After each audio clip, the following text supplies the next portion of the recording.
Hello everyone and welcome to your BM Dark Ranger guide. So this build has kind of been taking the world, both Raid and Mythic Plus, by storm lately. It's one of the best raiding specs in the game, particularly on the last two fights. And it's excellent in Mythic Plus as well, borderline meta in some comps. And today I'm going to walk you through basically everything you need to know about it.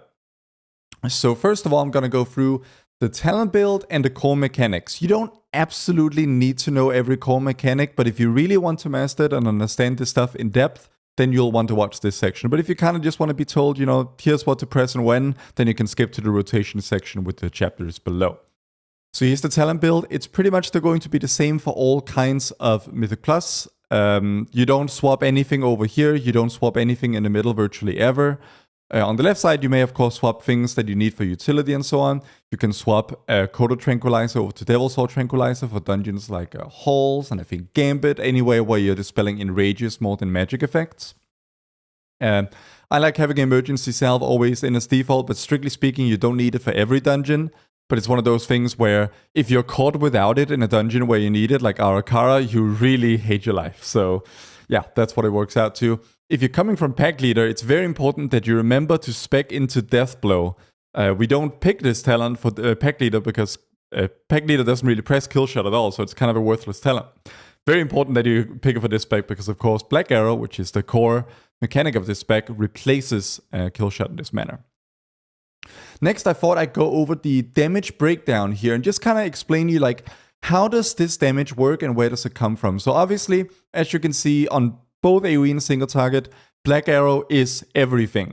Depending on your RNG, anywhere from high 40s to like low 60s% in terms of your damage is going to be this one button.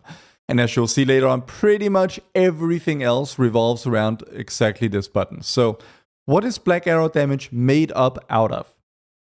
So Black Arrow damage is 22.5% Withering Fire. Now, this is overwhelmingly our 4-piece bonus, and this brings us into the first thing that you absolutely need to understand about this spec.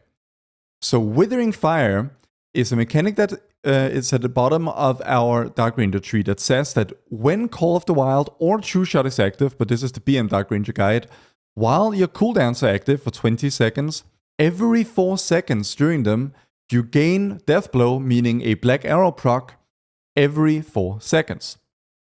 And throughout your cooldowns, you also permanently have up your Black Arrow proc. Like, it doesn't mean you can permanently cast it, but like it counts as being procced, which means it'll trigger this thing called Withering Fire, which means that every Black Arrow fired during your cooldowns fires a barrage of 2 additional Black Arrows at nearby targets at 50% effectiveness.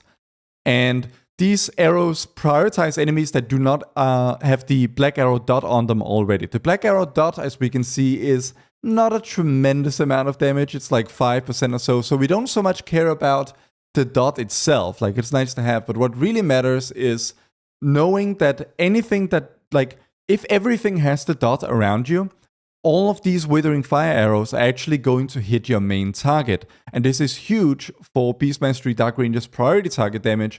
And it's also huge for its single target to some extent. So yeah, essentially all of your Black Arrows during your cooldowns are effectively twice as powerful, right? It fires 2 additional arrows, each at 50% power. That adds up to 100% power, but it doesn't stop there. The next thing you need to understand is Blighted Quiver, our 4-piece bonus. And this is a slightly difficult tooltip to read. And it's a little bit of a poorly worded tooltip in my opinion as well. So what it says here is, well, firstly, Withering Fire's Black Arrow damage increased by 50%. Okay, so that 50% actually becomes 75%. So that's good. But also, consuming Deathblow, meaning spending Black Arrow procs, has a 50% chance to cause all Black Arrow barrages, and that by that they mean the Withering Fire barrages that you fire during your cooldowns. Those will fire an additional Black Arrow. And what it doesn't say is this buff stacks up to 8 times.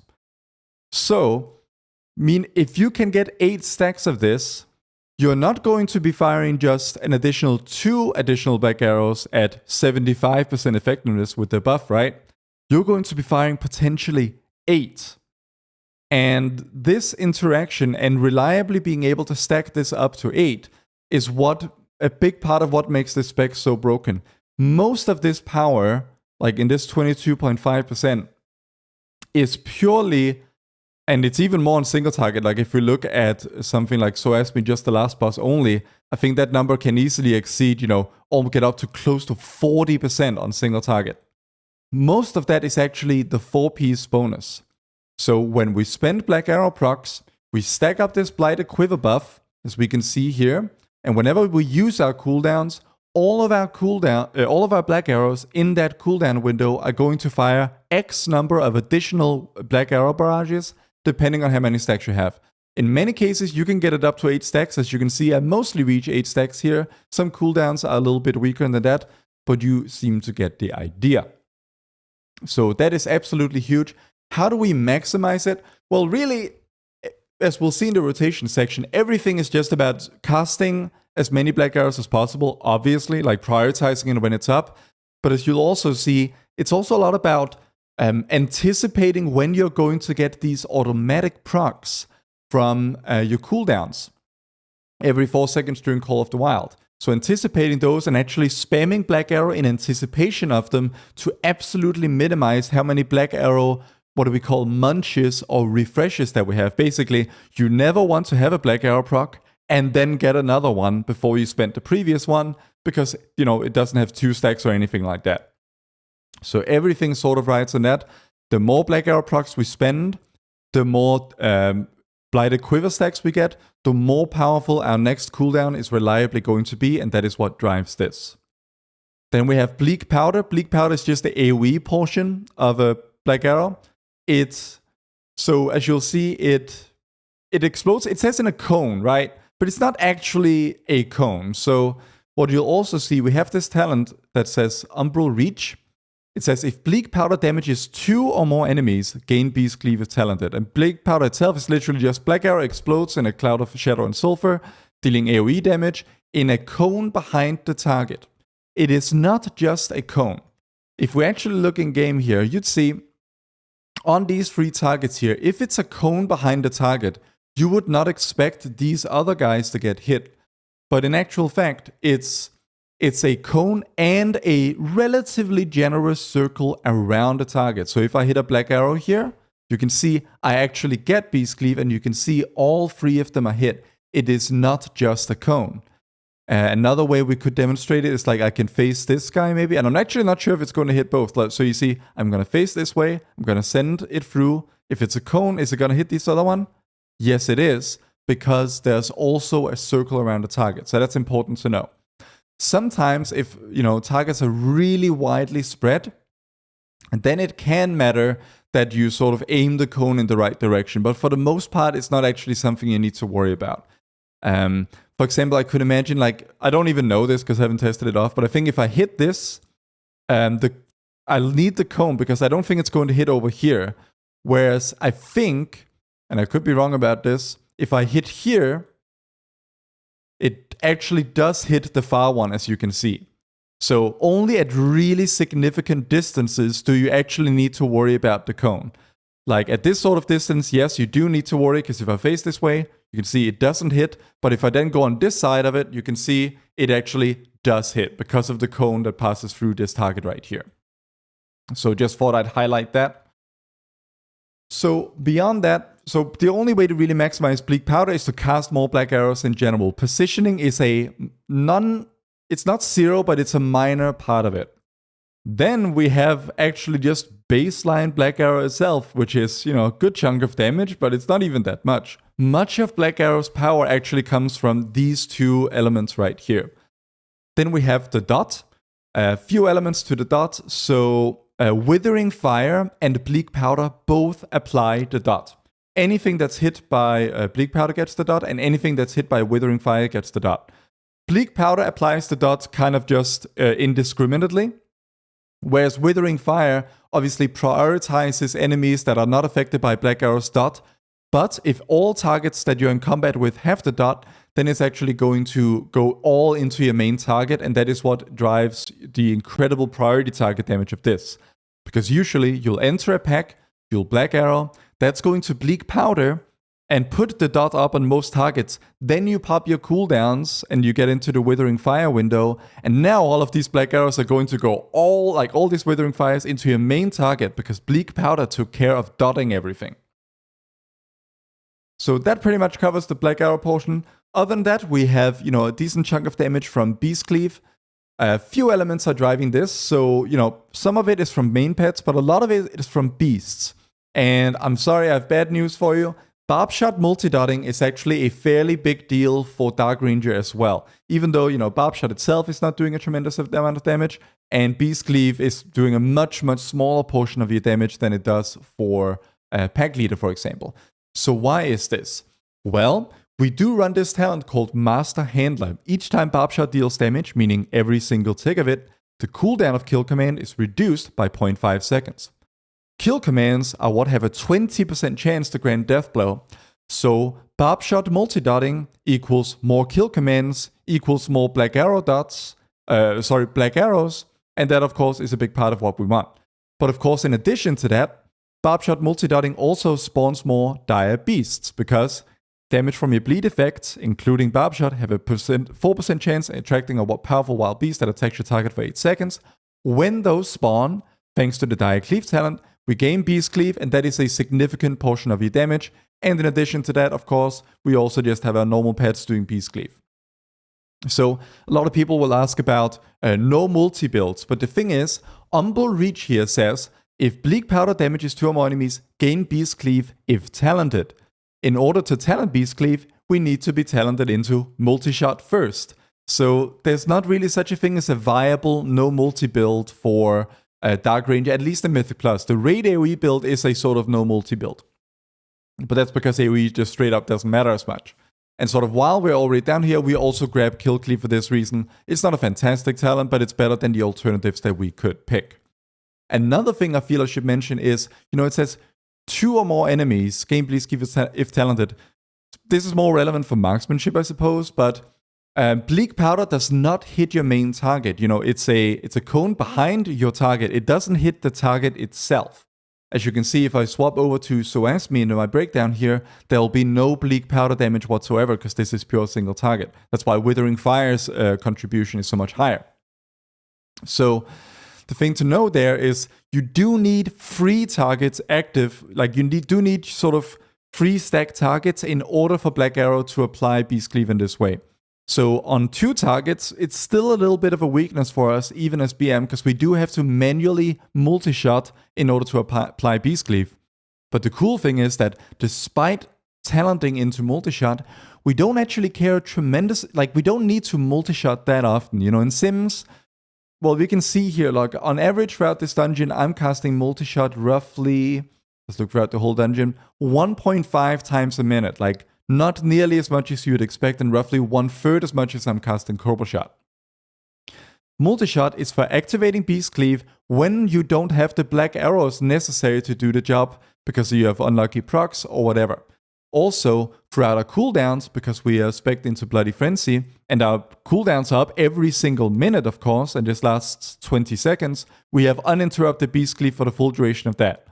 So we only need to worry about Beast Cleave for 40 seconds per minute, and for the most part, Black Arrow actually takes care of that for us.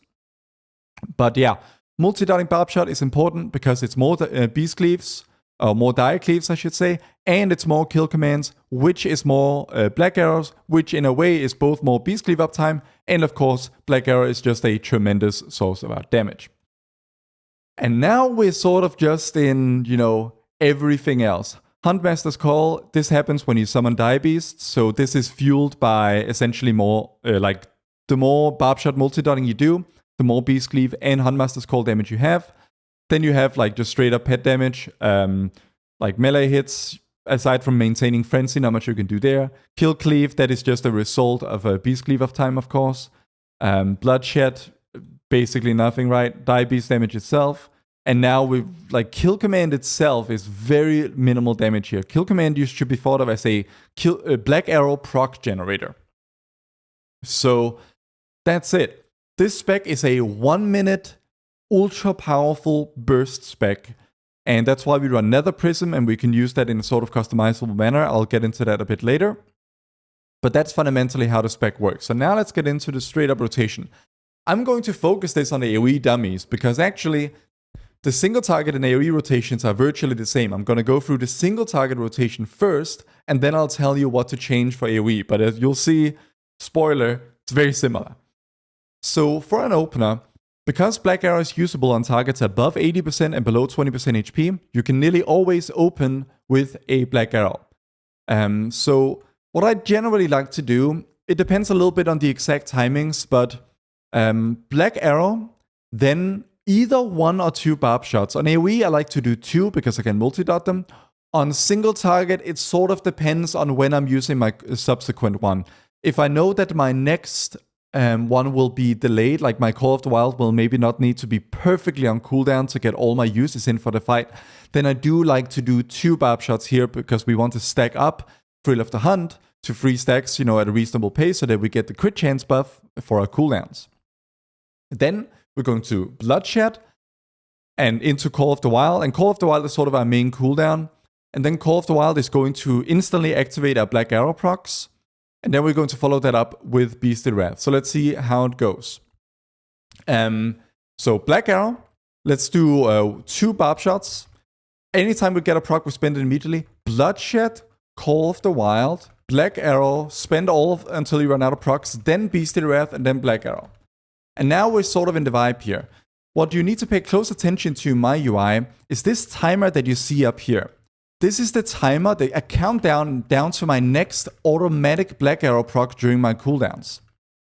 So the way to play around this is that you'll notice that it actually turns red. We'll come around to the cooldowns again, because now we're out of cooldowns, and now this spec is doing no damage, and it's quite boring as well. Like, I'm casting Kill Command on cooldown, and if I can't do that, I'll Barb Shot, and if I can't do that, I'll Cobra Shot. And that's it. Like, I'm asleep right now. Nothing is happening. When I get Black Arrow procs from the auto shots or from kill commands, spend them immediately. But really, outside of cooldowns, this spec is a complete snooze fest. All I'm really doing is looking forward to my next set of cooldowns. And now we're coming up to them. So once again, we're in a very similar situation to our opener here. I'm going to go Bloodshed, Call of the Wild, Black Arrow, then Bestial Wrath. Let's go. Bloodshed, Call of the Wild, Black Arrow, until I run out of procs, and then Bestial Wrath. And now we're back in our cooldowns again. Once this timer turns red, I'm no longer allowed to press Kill Command. I can refresh Frenzy if I need to, but you'll also notice I actually am happy to let Frenzy drop if it means I can press more Black Arrows. Everything is Black Arrow here. Nothing else really matters. We're just trying to cast Kill Commands and Black Arrows if we get lucky. Black Arrow can proc on itself as well. And that's literally the whole cooldown window. Now we're out of cooldowns again, and it's just this super intense burst every minute. Another thing I should talk about is Bestial Wrath. You'll see that my weak aura here regularly says, and you'll see it in like 2 seconds, 2, 1, it says hold. Why does it say hold? Well, we do essentially no damage outside of our cooldowns, and so actually it's optimal to just kind of hold Bestial Wrath for all of our cooldowns. Now there are a few exceptions to this. There's a threshold for Call of the Wild's cooldown at which we are allowed to send Bestial Wrath immediately, and it's around 30 seconds. So if Call of the Wild has more than 30 seconds remaining on its cooldown and you have Bestial Wrath available, then you can send it. But we don't run many of the talents that reduce Bestial Wrath's cooldown, so in practice, you'll pretty much only be able to do this with Lust, maybe Power Infusion, because otherwise Bestial Wrath's cooldown is just not going to come down before before Call of the Wild's cooldown is below 30 seconds. So in practice, I would say 90-95% of the time, I'm actually just treating Bestial Wrath as a 1 minute cooldown. And this whole stack of cooldowns, Bloodshed, Call of the Wild, Bestial Wrath, it just becomes this sort of 1 minute huge burst window. And, I have a weak aura up in my UI pack that's available to subs and whatnot that tells you when you can send a Bestial Wrath versus when you can't. I'll also link a public version of that weak aura for you. And I'll link that in the description below. So, yeah. that's sort of the main flow of the spec. Some other details. I think the main thing that we really need to drill in on is the feel of these cooldowns, right? So the extremely important thing here is that every 4 seconds we get a guaranteed proc. Let's go into our cooldowns again. Just like that. So there are multiple sources of Black Arrow procs that you can get. Number one is auto shots. Auto shot can proc a Black Arrow at any time, and that will just kind of sneak up on you every so often. Then we have Kill Command that has a 20% chance to proc a Black Arrow. And then we have Black Arrow itself, which has a 15% chance to proc more of itself. And then, of course, during our cooldowns, every 4 seconds we get a guaranteed proc. So our job really is to sort of weave in our manual Black Arrow procs, the ones that we sort of generate ourselves, either through auto shots, kill commands, or Black Arrows. We have to weave those in between the ones that we get automatically without overriding the automatic ones. So we don't want to generate a proc right before an automatic proc is going to roll around. And that's why I have this V-guard that we'll see in a moment near the center of my screen that turns red. When it turns red, it means I don't have the time to cast a kill command, generate a proc, spend that proc before the automatic proc rolls around. And that's why when this timer turns red, or in the public V-guard that's in the description, it becomes a red glow. When it becomes a red glow, it means you don't have time to generate and then spend a Black Arrow proc before the automatic one rolls around. And that means, there are very few buttons that we're actually sort of allowed to press when that timer is red. Let's just go into it again. Bloodshed, Call of the Wild, Black Arrow, Bestial Wrath. And now, while it's white, I'll hit kill commands freely, but as soon as it turns red, I'm just spamming Black Arrow for the most part. I'll spam kill commands. I just barely sneak in that Black Arrow. Now Black Arrow is proccing on itself. I have 3 in a row almost. And before you blink and you miss it, the cooldowns are over, right? So it's kind of hard to explain. I almost find it more to be more of an art than a science, because the APL, the SimCraft APL, does this in a way that I don't think is realistic, where it basically just it waits until there's 0.5 seconds left on that trigger, and then it just doesn't do anything. I think it's more like you're allowed to press kill command as long as you can spend a Black Arrow proc that you get from it before the automatic one rolls around. So the real question is, what are you allowed to press when this timer turns red? And for my preference, on AoE at least, I like to cast a Barb Shot to refresh Frenzy, or in my case, Thrill of the Hunt, as you can see here in the center of the screen, only. That's the only sort of scenario that I use them in. Or to activate Bestial Wrath, of course, as well. So let's just go into the cooldowns one more time. Bloodshed, Call of the Wild, Black Arrow, Bestial Wrath, and that rolls around, the timer comes up. And now I'm hitting all the Black Arrows I can. I sneak in a kill command, then I hold Black Arrow, then I cast more kill commands, kill command, don't get a Black Arrow, go back to spamming Black Arrow, so that it goes off the instant that the timer runs out. Here I'm getting sort of unlucky on my procs. Yeah, there I got almost no procs that weren't the automatic one, so that was a very low roll one. Now we can roll around to the next one. But outside of cooldowns, kill command when I can, Barb Shot when I can't, Cobra Shot when I can't do that. It becomes the most basic, free target rotation plus some proc reactions that you can imagine. And what you'll also notice is that this yellow timer right here, that's Beast Cleave keeping itself up while I'm not even trying to. I'm doing the single target rotation, but Beast Cleave is keeping itself up to a significant extent because I'm up on 3 targets, right? But yeah, now we're coming up on our cooldowns. Another thing you should know in my UI, this timer, or this counter right here, where it says 6 in purple letters on the left side of my Call of the Wild, those are my 4P stacks, my Blighted Quiver here, that says that my next Call of the Wild, Black Arrows during it will fire now 7 additional Black Arrows. And now I'm going to fish for 8 stacks. So I'm getting sort of unlucky. It's a 50-50 chance whenever I spend a Black Arrow proc to get another stack. You shouldn't actually delay your Call of the Wild to get 8 stacks or anything. I'm just kind of doing it for demonstrating purposes right now. So trying to fish for procs. Not getting very lucky. There it is. I get 8 stacks now. Let's go into our cooldowns. Bloodshed, Call of the Wild, Black Arrow, Bestial Wrath. And now once again, kill command. I get a proc. I'll keep smashing it. I freak in a row, almost. It's turning red. I'll spam Black Arrow again. A kill command. Kill command. Can I sneak in one? No, I can't. Kill command. There, I got a proc. I'll keep meshing Black Arrow even though it stopped. Get 3 in a row there. That's the general vibe of it. You're always looking at this weak aura. It's like it's your master during these cooldowns because it governs when these automatic procs come.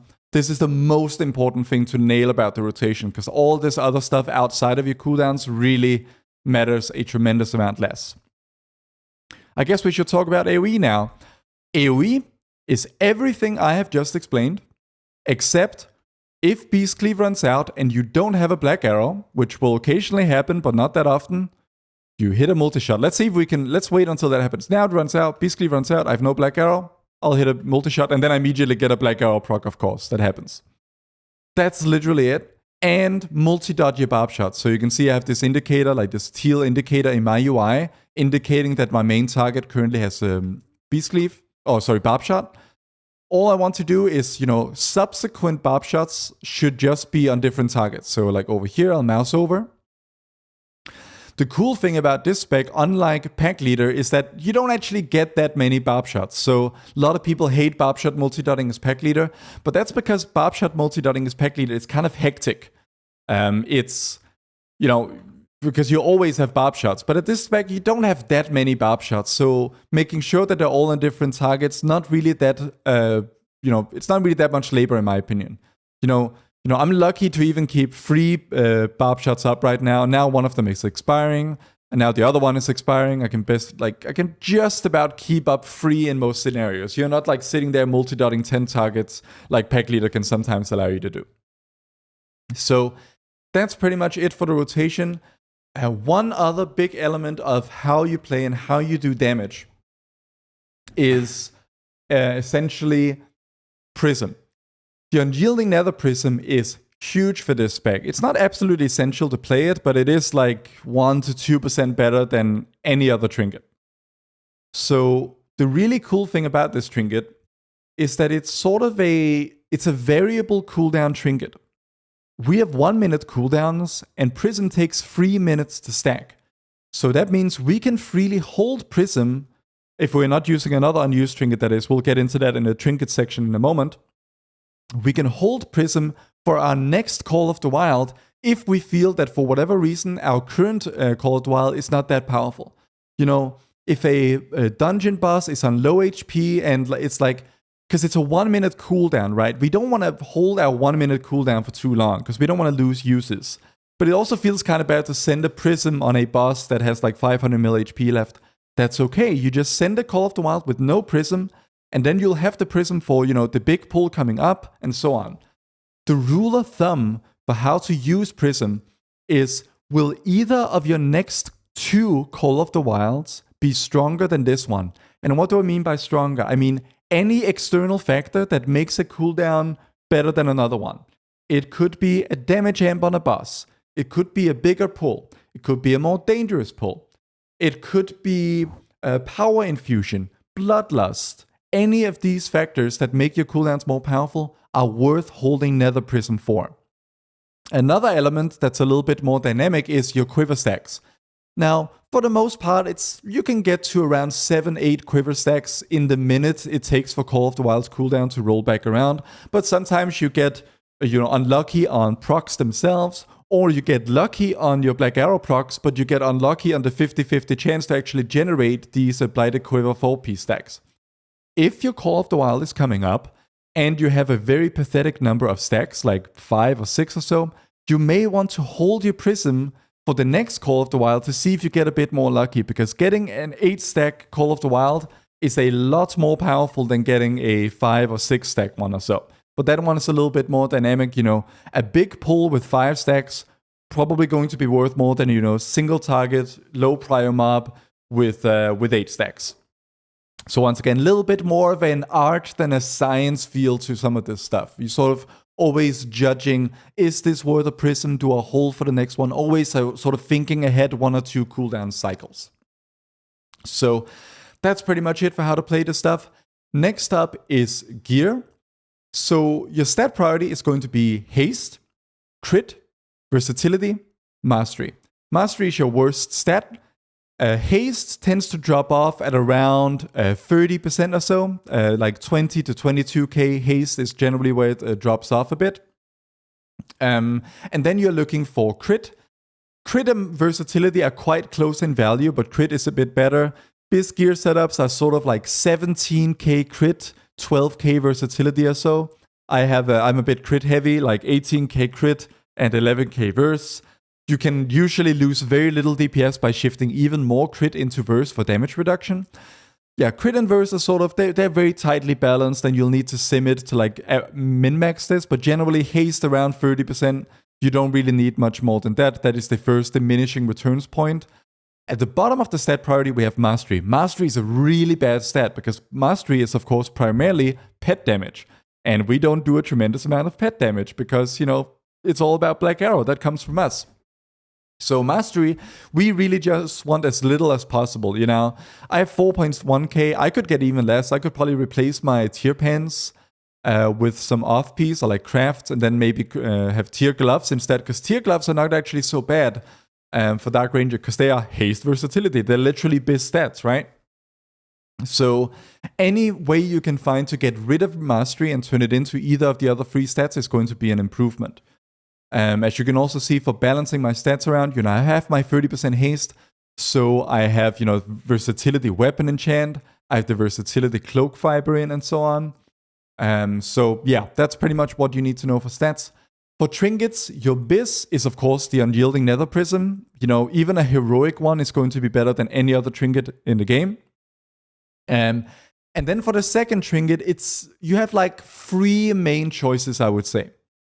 So number 1 choice is Antenna. Antenna it's kind of like, it just works. It's pretty good. It's not, I wouldn't say it's outright BiS. Like, I think the other 2 options are potentially a bit stronger, but they're a bit more contextual, whereas Antenna is like a good sort of, it'll always work pretty well, but unless you're on the last 2 bosses of the raid where its uptime is pretty bad. Your other 2 options, I don't actually have these, but I guess I have them here.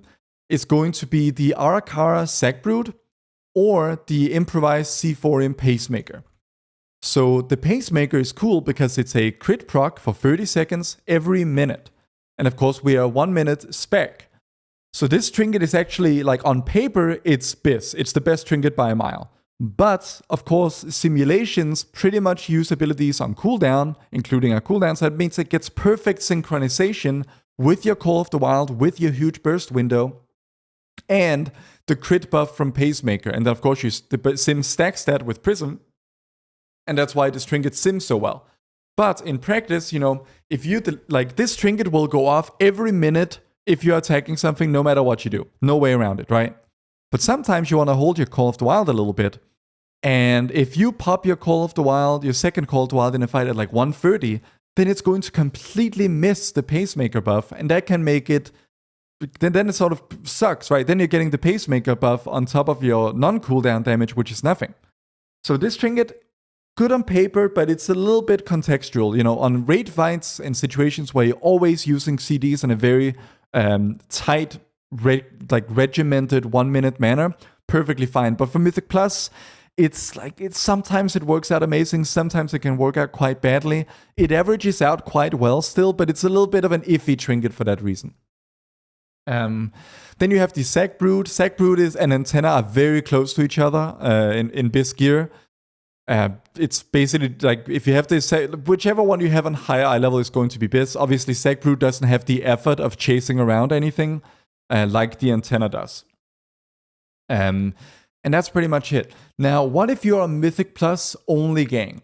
If you don't have a Prism, the best thing you can get as an unused trinket besides Prism is going to be a Signet 2-minute trinket here. And you can basically just macro that into Call of the Wild, use it on every second one, and that's about it. There's one more thing that I should address, and that is the topic of double unuse. Double unused trinkets are actually quite potent for BM Dark Ranger, and the best trinket to do it with is Eras's Ritual Forge. This is actually probably the peak setup for this spec. I just don't have one, unfortunately, at the moment. So you run Eras's Ritual Forge and Prism together, And then you just alternate them on every Call of the Wild. This means that you will not really be able to hold Prism anymore. So it actually, in a way, it's easier to play with double unused than not, because all of the thinking that you normally do with Prism, it kind of goes out the window. If you're using double unused, you're just going to go Arras, Prism, Arras, Prism, Arras, Prism until the end of time. You always start with the Arras because Netherprism needs time to stack up, right? Whereas Arras is just powerful from the very beginning. And that's, pretty much all you need for Trinkets. Like, if the absolute peak setup is 2 raid Trinkets in the form of Arras and Prism, but if you don't want to run double unused for whatever reason, or if you just don't have one, then Antenna, Sack Brute, or Pacemaker are all really good. If you are not doing any raiding at all and you have no access to raid items, then the best thing you can go and farm is going to be a Signet, and then Sack Brute or Pacemaker, probably both for slightly different situations. And that's pretty much it. This build is really, really strong in all kinds of content. The cooldown windows can feel a little bit strange. But once it sort of clicks and you get this weak aura, I think you'll have a lot of fun with it. If you get a lot of Black Arrow procs in those cooldowns on a big Prism with 8 stacks of Blighted Quiver, you can burst 20 mil single target. Like, no problem. And on AoE, I mean, don't even get me started on AoE. And you can do tremendous prio burst at the same time. It's just, it kind of has everything. Like, amazing burst damage profile, solid AoE, not so good sustained AoE, but it does so much burst AoE that it kind of makes up for it. Amazing prio, probably the best single target in Mythic Plus of any spec in the entire game, and a raid. It's just an all-around banger, guys. So I hope this was useful to you. If you have any questions, then don't hesitate to. There was a bit of a longer one because I guess the rotation is a lot to talk about. But I hope this was useful to you. If you like this sort of content, please check out my Patreon. Check the top left of your screen. Leave a comment, like, subscribe. Check out my Discord where you can always ask me questions. And of course, I have a written guide up for this spec on Icy Veins that I'll also link in the description below. Also, be sure to check out the description for some of the weak auras that I think are essential to playing this. And yeah, that's about it. Until next time, peace.